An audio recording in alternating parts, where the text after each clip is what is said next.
You're recording now? You're recording now. Thank you. I appreciate it. Anyway, it's time. I don't even know if that recorded anything I just said. It's...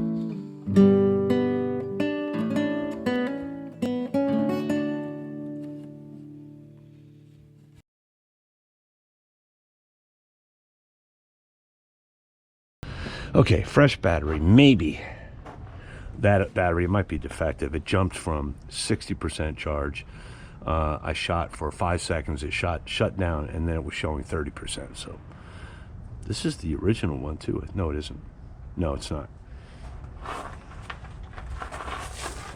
Anyway, the important thing is to not cut into the bevel, the caulking bevel on these guys.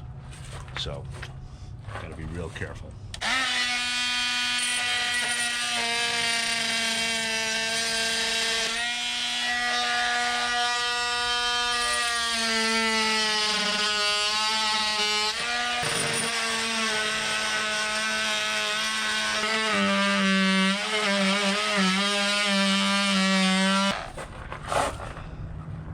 Make a rough cut and then come up to that later, but first got to get the rest of these fasteners out. Yeah, I've already removed a couple. These are probably carriage bolts with nuts inside. I think for now I'm just going to kind of hack around all that, try to remove the wood, and then deal with the fasteners later. I don't want to get into a whole thing. I don't even know if these screws are going to be worth saving. They're pretty crusty.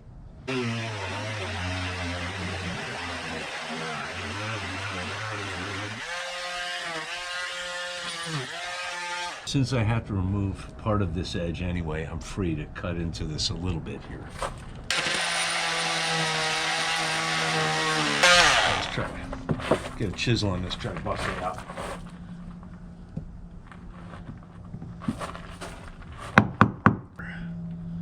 Now that edge is toast, so I'm just going to go right in there.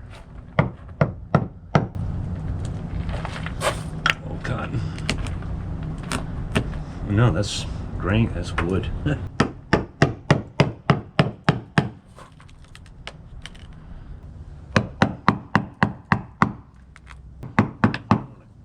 want to carve it out of here.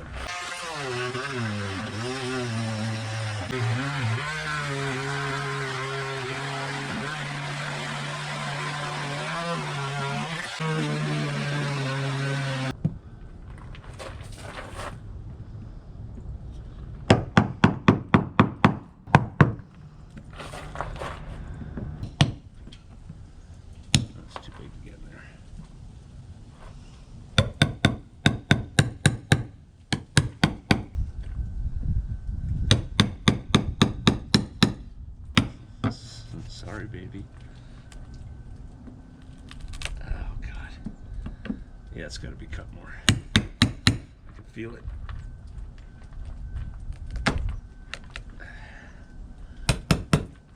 No, don't go back.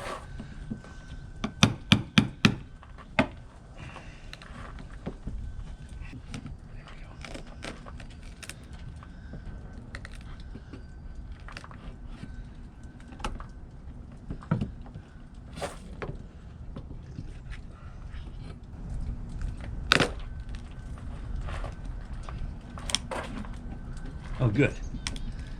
It actually broke away from the bevel. That's good. So now I can really finely cut in there. Because this, I want to leave some of this edge on the inside.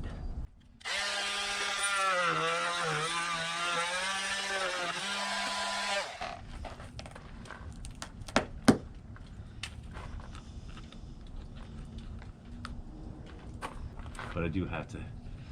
I'm gonna have to route this worm damage part off and create a new beveled edge.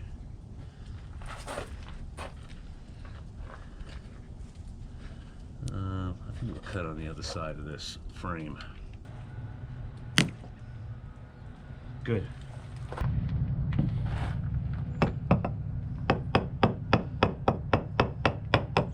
Yeah, and the worm damage here barely goes halfway through the bevel, so I think this is going to work. Gluing a strip on here, it won't compromise the seal itself where the corners of the planks meet in the inside. It won't compromise that at all. Oh.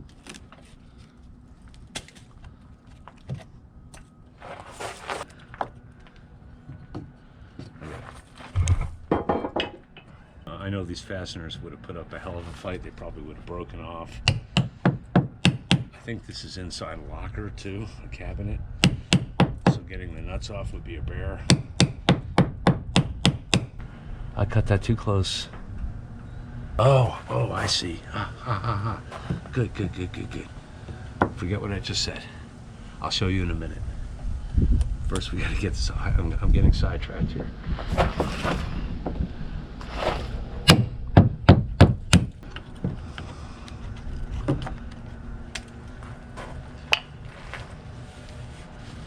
Again, I feel a pretty good seam edge. Yeah, I was alarmed a moment ago because I didn't realize I measured from this frame here. There's another frame here that goes. Oh, weird. It's like I can't show you. It comes just above the seam and is cut 45 degrees. It's doubling. It's like a sister that goes down. But that's actually. Is that good? How can I make that work for my butt block, my butt joint? Other than scarfing. To scarf this properly in place, I'd have to take a couple more rows of fasteners out and risk cracking it by springing it away so I could get in there to make a nice shallow scarf cut. We'll think about that in a minute. Next is this badly worm-eaten section.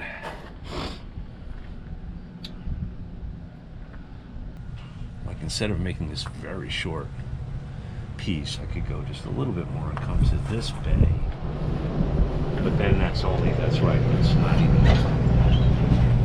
even a real like bay and a half, the butt joint I'm gonna create there. Yeah, I gotta go with the plan A. Just gonna cut this back. I've got a block in there from a deleted through hole that has to be dealt with, but I don't want to blow this plank up, so for now I'm going to try to sort of cut around it until I can see what's up in there. And that's what we're going to do. Here, yeah, that's pretty happening. I'm going to come, that'll save me the trouble of having to scarf an edge there. I'm going to come to my standard. What was it on these other blocks? It was like 3.5. Come like right to about here. It still gets me ballpark. Again, this is not to Lloyd's standards, to say the least, but I think it's going to be good enough. We got extra stuff, so if you know what I mean. Hey, that's pretty close to square on a piece that may very well be curved. Should probably, may as well, as long as I can see that edge, I may as well give myself a line to follow.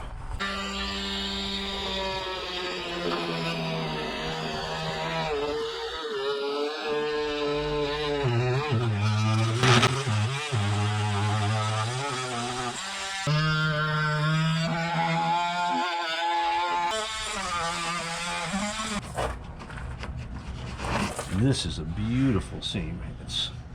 It's in like new condition. I think I'm going to make a cut here, give myself some room around this thing so I don't. I'm a little worried about the fact that there are bolts going right through the seam.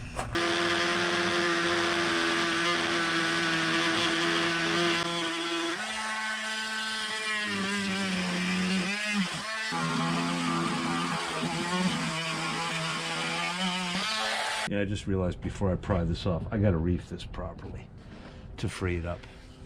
I should have done that first. I don't know why I didn't. Oh well. Much as I like the shape of the seam here, I'm gonna be deleting this anyway. And I've got, it only goes to here. I already reefed out forward to that point. So I'm gonna get all of this out. The compound comes out easily enough. I just made a slit near the bad. Well, this isn't really the bad side, but it's coming out pretty easy. I'm gonna coax it past this corner. This is my modified carpet knife, or linoleum knife that I'm using as a reefing hook. I know this is not traditional at all, but it works. It works fine.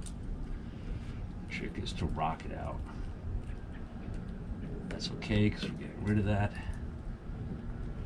The trick is to rock it, not try to drag it. I've seen people use a lot of different techniques for this, but this works for me. Taking a little cotton too, which is okay. I'd rather get the compound off first, but just to avoid tearing the wood.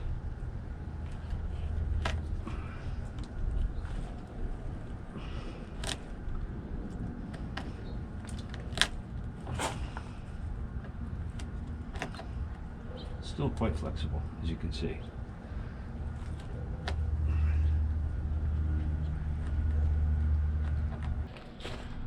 Okay, this is not quite all of it, but I wanted to pause and show you. We still got pretty flexible compound. We got cotton that's not rotten. It appears to have been driven in slightly shorter loops than I've been doing, so I got to make a note of that. Pretty cool. That is pretty much it for bulk removal. I've made this piece a little longer. I'm tempted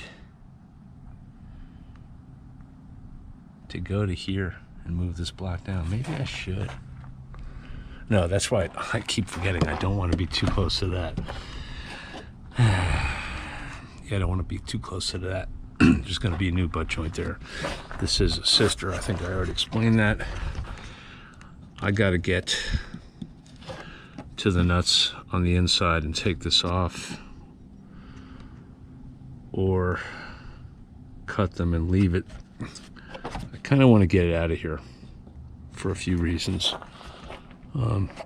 It's already kind of conformed to the shape somewhat. It might be logical to move this here. I'll have to cut it down a little because I don't want to remove this. As for this, it's unfortunate that this was done this way. When they put it in the through hole, well, I don't know, it's kind of weird. This screw head is buried. I'm gonna have to cut that off. That was screwing the outer plate, whatever it is here. The sealant is still pretty good. I don't anticipate a problem with that if I just fit a new piece in there. But I gotta get this carriage bolt out of here, preferably without destroying it. It's pretty good. Same over here. These are in great shape. I might try to reuse them in the same location, but I got to get inside and make holes in the slats to get the nuts off. If it breaks, then I can't reuse it now, can I? Meanwhile, the oscillating saw needs a good charge. It's near midday. It's almost as warm as it's going to get today. So I'm going to shift gears and go topside. I got to finish straight plumbing the mast and then try to put some tension in that rig because it's way too slack, and when it gets colder it's just going to get more slack. So I'm going to do that and then come back to this. Now I'm still pretty sure that this mast is leaning a bit to one side. I gotta try to put my body here. It's hard to tell with the sailboat behind it. That mast is definitely leaning to port. But there's a method to measure this, a simple triangulation trick, so I can tell which way it's going. Now, since I'm just doing an A-B comparison, numbers are not important. All I gotta do is take the string to a point on one side, mark the length of the string, probably go to this pad eye, that's convenient, and then swing it over to the other side and see if there's a difference. Pretty straightforward. Of course, I have to assume these pad eyes are mounted the same distance from the center line. So if I go to like the center of that screw, that's about here. We'll put a little flag on it. And then we take that over here, and look at that. That means, yeah, as I suspected, it's leaning to port slightly. So when it's right, it should be about halfway on this piece of tape. As per my research, being Tom Cunliffe's book, Brian Toss's book, this kind of mast, a wood mast, keel stepped, etc., with corded rigging, you don't want to try to level it by tweaking the rig, by pulling the shrouds this way or that. I'm going to free up this boot, I hope without having to disturb my new seal, and then I'm going to use the wedges to stand it up straight first, and then tension the rig up to it. Okay, that didn't take much. We're standing pretty much plumb, port and starboard, fore and aft. I'm not going to worry about right now. I'd say it's very close. I can't, there's no way to use the string trick to take a measurement, obviously. Because, yeah, I don't have a flat deck to deal with, an even surface. And the level thing didn't work very well. So the first thing I gotta do, I gotta free up all these lashings. They're starting to fail anyway. I don't know if I have the appropriate string to redo this. I might temporarily have to use zip ties once I get it retensioned. I don't want to get into a whole lashing project today either. It'll be fine once these are tensioned up, believe me. That's just to keep this tail from whipping around and then eventually coming free. I do need to replace these, probably with the same type of 3-strand. But for now, I'm going to cut this free. I'm going to start with these 2 aft shrouds, get them sort of set. Maybe move to that forestay, even though that rig is temporary and kind of janky. Try to get a little bit of the slack out of that against these, and then get to work on this business. These 3 on each side, the main shrouds.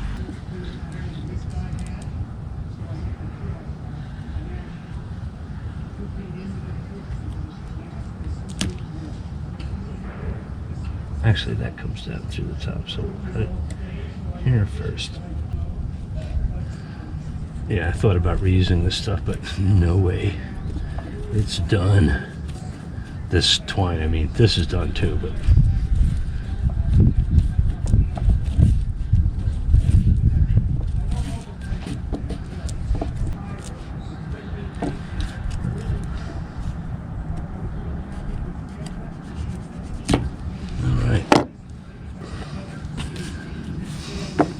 upper one.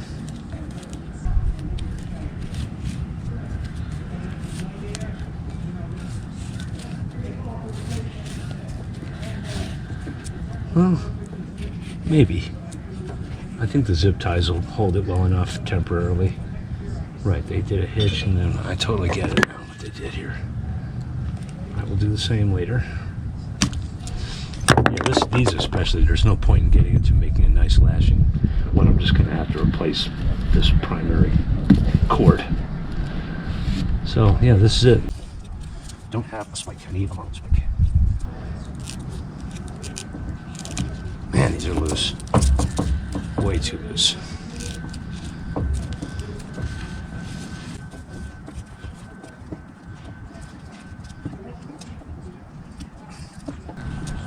I'm just going to make it. I wonder if I should put tension on it first. Yeah, you know what I'm going to do? I thought of this before. I'm going to free up the other side. Then I'm going to take 2 ratchet straps, and I'm going to use them to draw both of these down to about where I want it. I'm going to double check the lean of the mast before I proceed, and then I'm just going to tension up both sides till the ratchet strap is slack. Well, my ratchet straps are otherwise engaged with the rudder, so I'm making do with some bits of old line and a trucker's hitch, sort of, to just take some of the tension off the lashing itself and allow me to tighten it up. Pulling the wrong part. Right. this next.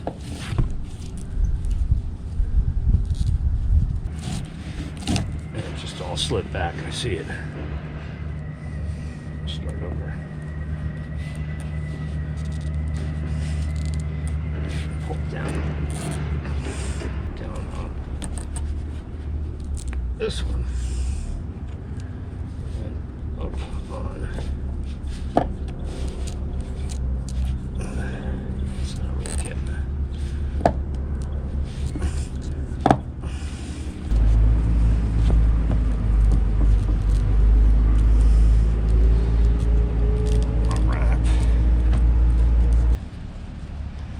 Okay, that initial wrap is what it's all about. I think maybe I want to tie the hitches under. No, they're just keepers. This wrap is what it's all about here. So through there.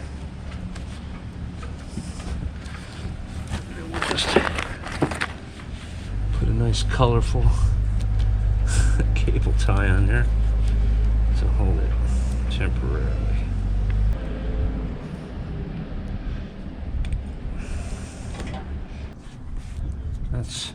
That's a fair amount better, definitely.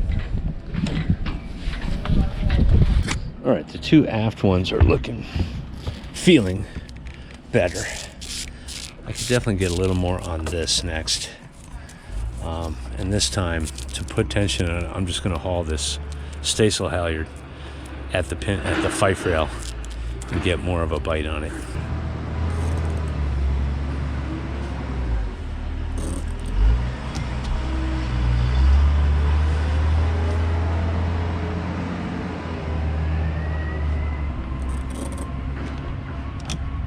Easier with somebody else pulling. Good. It's a lot looser now. We got a lot of tension on that halyard. This was a joke.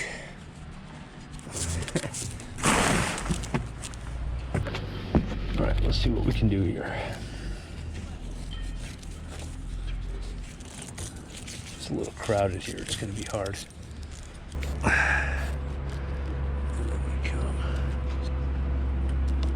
Down on that one. It's also because I got it crowded in a shackle instead of having another dead eye. It's a bit weird. Oh, then we're coming. Nope, that's the wrong one. We're coming. What in the world? Hold on a second. That shouldn't be the bit around there. Counting wrong. Yeah, I'm doing this wrong. Then that one, yeah, it's jammed up against the hook. Then this one. This is very, very permanent. I mean, very, very temporary. Remember that before you start yelling at me.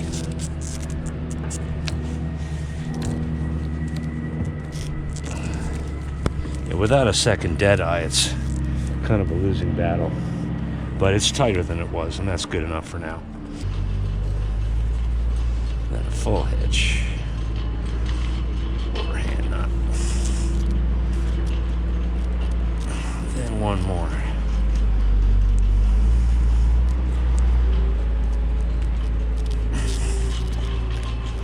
That parceling might have to be redone pretty soon. Release that halyard.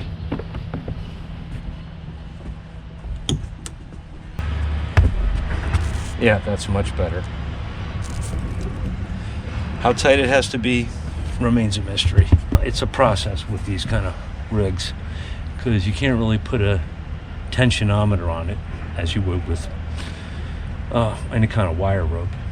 And also, just like with a wire rope rig, you kind of have to tune it while sailing too. Once you get it kind of dialed in satisfactorily, then you got to go sailing and make adjustments as needed. For now, this will keep the mast standing up straight a little better. And I got to go back up the mast. I want to do ratlins soon, so that's the main reason I'm tightening shrouds, is to make that whole operation work better. The heavy white line is the outer stay from the top of the main mast. that will eventually be made in a similar fashion to the Krantz iron when it goes back on there. I just needed to get it out of the way because I had to look at all this and try to identify everything. There's still some questions that remain to be answered about what does what.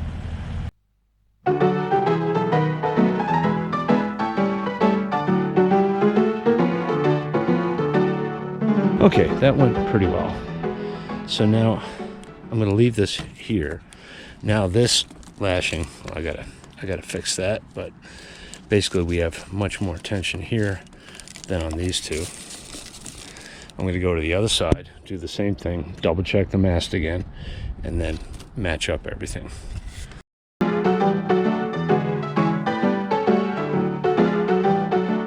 I have some bolts I have to extract. I have to get the nuts off on the inside. This block doesn't seem to want to come out otherwise. It's probably just, I don't know, the ends of the bolts are probably just stuffed in here. And this time I've gotten wise. I've drilled small pilot holes from the outside next to each bolt. And now I'm going to use a hole saw to get closer. I think I need a bigger one. Yeah, I need a bigger one. Right. Yeah, this way I'm right next to the bolt. I didn't have to sort of fish blind for it, which I kind of did here, which was a terrible mistake. Once again, we have one in between slats. But maybe if I can get these off, I can finagle that without having to try to drill that, because you see what happens. I should have put another piece of wood over it, yada yada. I'm only going to go so far with this, just in case I do hit the nut. Then I'll take the pilot bit out.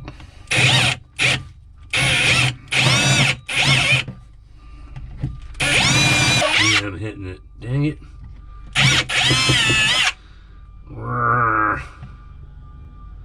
Should maybe a bigger one. Yeah, maybe even bigger. I'm trying to avoid. That's the same size they used for that. I don't want to hit it necessarily. Okay.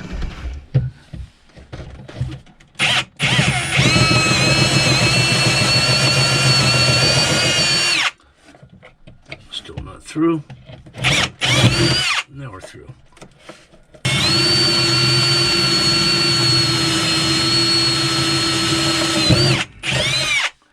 This is kind of weird. I'm actually able to move it up and down. I thought maybe there was a screw from the slats into it. I don't know what. I guess it's just hooked on the plank below. Yeah, maybe that's all it is. Oh, I see. Yeah, until I, how do I get it out? It's clear on this side, but not on that side. There it goes. Bye-bye. Okay, it'll be a lot easier to get those bolts out of there if it's possible with it loose. We got one more of these to do a little farther forward, and it's going to be a real drag getting in there. The other one is down under the port settee here. There's one of the bolts. I don't know if I can even get the drill in there. Oh, just barely. Nice.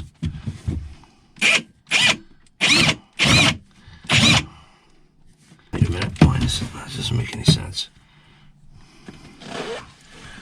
We're in groups of 3.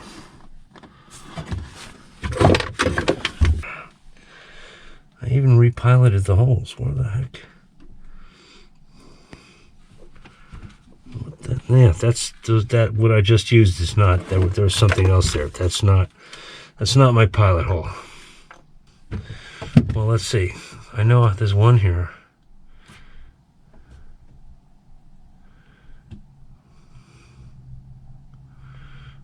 This is confusing. Is it up higher? Am I looking in the wrong place altogether? I can't even see in there. I gotta feel for my holes. Let me look again. I'm gonna look at the other side. Yeah, this is my topmost hole here. The others are way up in here. I know I can't get the drill in there.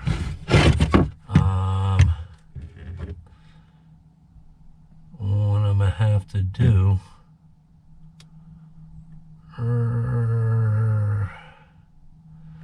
I may have have to just try to pry this off from the outside. This is a waste of time.